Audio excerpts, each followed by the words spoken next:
Hai guys, hari ini kita akan bahas 5 tips cara mendapatkan pekerjaan pertama versi Samuel dan Claudia.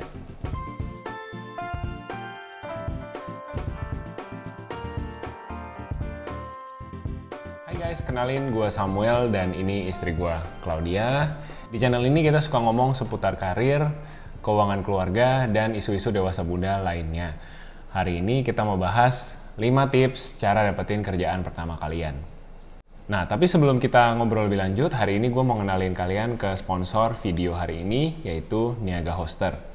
Sebagai salah satu platform hosting website terkemuka, Niaga Hoster membuka banyak lowongan buat kalian yang tertarik bekerja di bidang IT, salah satunya di bidang Customer Success Global Team.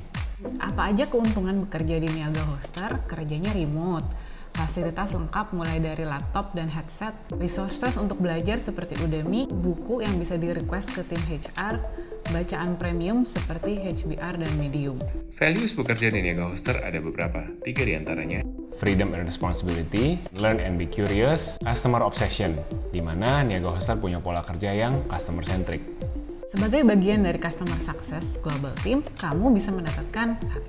Pengalaman bekerja dengan tim global, 2. Berinteraksi dan membantu customer global Niaga Hoster, 3. Training dan mentorship seputar teknologi, budaya kerja dengan tim global, 4. Bekerja secara remote dengan berbagai fasilitas yang disediakan, 5. Personal development dengan berbagai fasilitas yang diberikan, bahkan kesempatan untuk promosi cross department. Karena ini posisi yang berhadapan sama customer, kamu harus siap shift. Terkadang bakal kebagian shift weekend juga, tapi tenang aja, ada tunjangan yang perusahaan kasih buat rewards kinerja kalian. Pokoknya Niaga Hoster ini fair sama karyawannya. Requirements-nya cuma 2. Kamu harus, pertama, senang bekerja dengan lingkungan global dan fluent dalam bahasa Inggris, setara TOEFL 550 atau IELTS 6,5. Syarat kedua, kamu harus passionate di bidang IT. Buat kamu yang tertarik untuk melamar, langsung klik di link description box di bawah untuk informasi lebih lanjut. Oke, karena gue karyawan HRD dan juga Clau yang seorang karyawan juga, jadi salah satu pertanyaan yang kita sering dapetin dari pemirsa YouTube adalah gimana caranya dapetin pekerjaan pertama kita. Nah, di sini kita mungkin mau bagiin secara garis besar, tapi detailnya tentu nanti teman-teman bisa tanya kita di komen atau juga reach out ke kita di Instagram. Tapi hari ini kita mau bagiin 5 tips kita yang kita lakukan untuk dapetin pekerjaan pertama kita. Nah, tips yang pertama adalah rajin internship waktu kuliah. Kenapa internship penting? Karena internship atau magang bisa membantu teman-teman mendapatkan gambaran seperti apa sih kira-kira suasana bekerja sebenarnya. Tentang tata cara bicara kalau di kantor, tata cara email, tata cara ikut meeting dan berpakaian kalau di kantor, etika tepat waktu, dan gimana dunia kantor sebenarnya seperti apa gitu. Ini sesuatu yang teman-teman nggak mungkin bisa dapetin di kampus, karena ya meskipun teman-teman juga punya kewajiban, punya struktur di kampus, tetap aja suasana ngantor, suasana kerja akan berbeda. Jadi sebisa mungkin meskipun kampus nggak mewajibkan, sebaiknya teman-teman cari kesempatan untuk magang. Keuntungannya ya ini plus minus ya, sebenarnya waktu magang ini bisa dibilang selama pandemi susah cari magang. Tapi bisa juga dibilang gampang karena magang sekarang bisa dilakukan secara online dan teman-teman nggak perlu ada physically di kota-kota besar, misalkan Jakarta, Surabaya gitu, untuk bisa dapat kesempatan magang di perusahaan besar. Makin banyak perusahaan yang membuka kesempatan untuk magang online, jadi cari kesempatannya. Nah, cerita yang sering gue bagiin ketika ditanya soal pengalaman magang adalah waktu gue kuliah dan magang di sebuah konsultan training. Di situ gue mulai punya ketertarikan awal tentang dunia HRD, tentang dunia training. Gimana sih operasionalnya, teknisnya kita menyelenggarakan training, mulai dari perencanaan, bikin modul trainingnya, terus kirim undangan ke peserta training, ngabsen, memastikan teknis trainingnya berjalan lancar, sampai akhirnya dapat evaluasi dan feedback dari peserta trainingnya. Ini jadi sesuatu yang membuat gue punya bayangan kira-kira nanti kalau udah bekerja jadi HRD, pekerjaannya akan seperti ini. Dan di situ gue merasa senang ketika training yang gue organize, training yang gue berikan, memberikan dampak positif. Kalau saya sendiri juga dulu pernah internship di advertising agency di Bilangan Ragunan. Nah, itu juga sangat berkesan sih karena ya pertama kali masuk ke dalam lingkungan kantor gitu ya kan, sebelumnya kita bergaul sesama anak-anak kuliahan gitu yang seumuran. Nah, ini pertama kali masuk ke dunia kantor, kerja dengan orang-orang yang profesional, belajar untuk datang tepat waktu. Tetap gimana kalau kita email ataupun terutama berbicara dengan klien gitu ya, bisa merepresentasikan perusahaan dengan baik. Jadi kenal seluk-beluk dunia agensi, jadi lebih mengerti advertising agency itu cara kerjanya gimana. Karena kan sebelumnya misalkan kita cuma tahu dari buku, dari case study, tapi waktu kita ikut internship jadi benar-benar langsung dapat pengalaman nyatanya gitu ya, suka dukanya gimana, serunya gimana. Dan akhirnya pengalaman ini juga jadi pengalaman yang sangat berharga waktu saya masuk ke dunia kerja. Sekarang kan bekerja di bidang marketing FMCG, tapi saya jadi lebih paham gitu ya gimana caranya komunikasi dengan advertising agency gitu ya. Mereka point of view-nya apa sih, gimana caranya kita ngobrol biar bisa mendapatkan hasil yang lebih efektif gitu ya. Jadi menurut saya internship itu penting banget, dan selama ada kesempatan sangat dianjurkan buat teman-teman yang masih kuliah untuk mendapatkan kesempatan internship.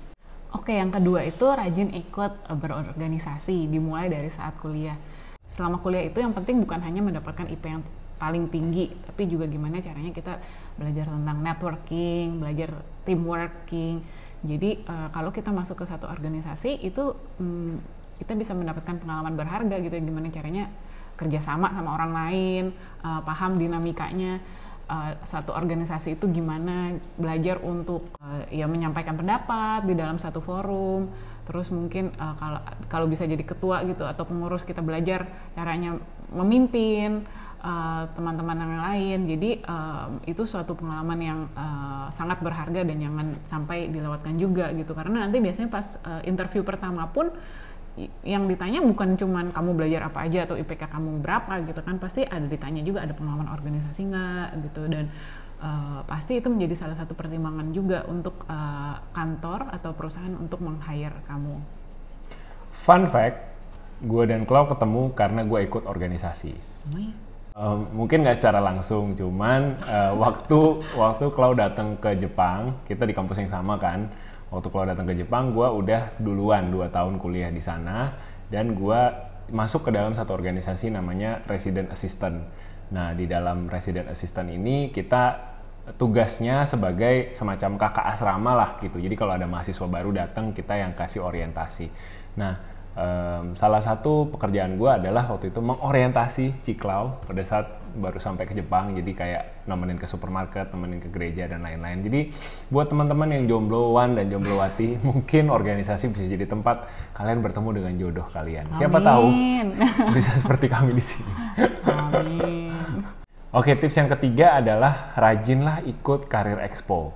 Nah, di masa pandemi seperti ini, mungkin Career Expo bentuknya nggak fisik lagi seperti dulu, tapi teman-teman tetap bisa ikut Career Expo secara virtual.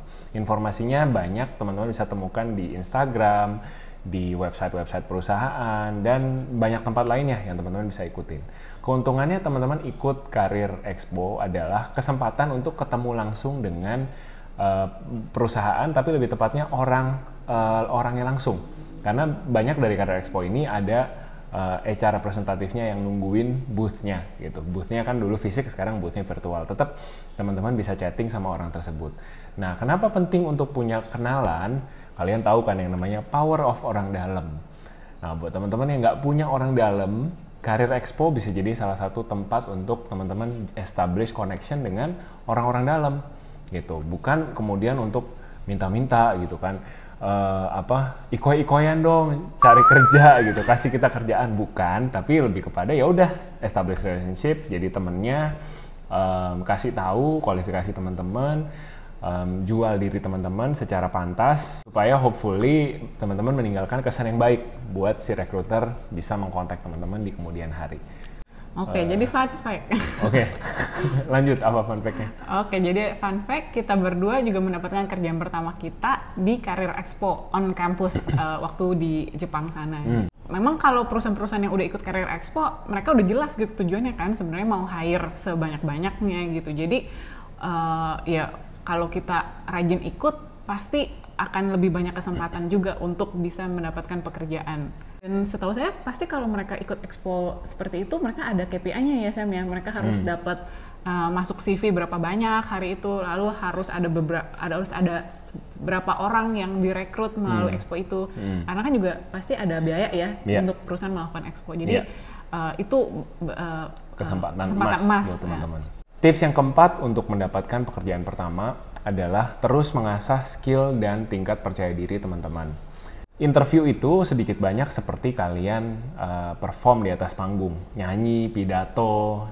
Interview buat aku sebenarnya mirip seperti itu. Jadi semakin sering kalian latihan, semakin sering kalian ada sparring partner untuk interview, baik itu partner betulan atau kalian latihan di cermin, ya sebetulnya akan semakin bagus buat kalian karena kalian semakin percaya diri dan semakin tahu apa yang mesti diomongin di depan audiens kalian, di depan interviewer.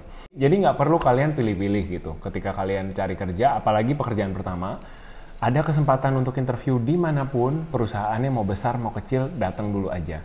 Karena sekecil apapun perusahaannya, paling enggak di sana teman-teman bisa dapat kesempatan latihan interview dan dapat network baru, dapat teman baru yang mungkin bisa ngenalin teman-teman ke kesempatan lain, atau mungkin 3-4 tahun kemudian teman-teman bisa reconnect dan mana tahu ada kerjaan baru lagi dari orang yang sama itu. Jadi jangan pernah meremehkan kesempatan sekecil apapun, apalagi ketika teman-teman masih baru mulai mencari kerja. Pakai kesempatan itu untuk latihan interview sebanyak-banyaknya. Betul, karena kalau misalkan interview itu sangat perlu yang namanya kita confidence ya, percaya diri. Saya bukan orang yang percaya diri dulunya, bahkan susah buat saya untuk ngomong di depan orang gitu ya, sangat pemalu. Tapi ya lama-lama seiring berjalannya waktu, sering latihan, ngomong di depan orang, pelan-pelan jadi bisa mendapatkan kepercayaan diri itu gitu ya. Gimana caranya bisa melihat orang di mata dan ngobrol langsung gitu, itu sesuatu yang sebenarnya perlu dilatih gitu, karena tidak datang dengan sendirinya ya untuk kebanyakan orang. Oke, yang kelima ini something that we really believe adalah slogan Ora et Labora, yaitu berusaha dan berdoa, to persevere and to pray. Karena kita tahu ya apapun yang di dalam kemampuan kita untuk bisa kita improve, untuk bisa kita kerjakan, yaitu kita kerjakan sebaik-baiknya gitu. Ya bisa mulai dari berorganisasi, belajar dengan baik, berteman sana sini. Ya jadi yang bagian kita sudah kita kerjakan sebaik-baiknya, sisanya ya udah kita serahkan ke yang di atas sana gitu. Yang pasti udah diatur yang terbaik buat masing-masing kita. Tetap percaya, tetap bersyukur, tetap berdoa, dan tetap semangat. Semangat! Oke, itu dari kita 5 tips untuk mendapatkan pekerjaan pertama. Gimana dari kalian? Apakah ada tips-tips lain? Silahkan ceritain pengalamannya nyari pekerjaan pertama di komen box di bawah. Kalau ada yang mau nanya-nanya lebih panjang dan lebih lanjut, bisa juga kirim email ke kita di sini. Kalau ceritanya menarik, mungkin kita akan jawab di video selanjutnya. Kalau kalian belum subscribe ke channel ini, jangan lupa untuk subscribe. Akan ada 1 video baru tiap minggunya. Terima kasih sudah menonton. Sampai ketemu minggu depan. Bye-bye!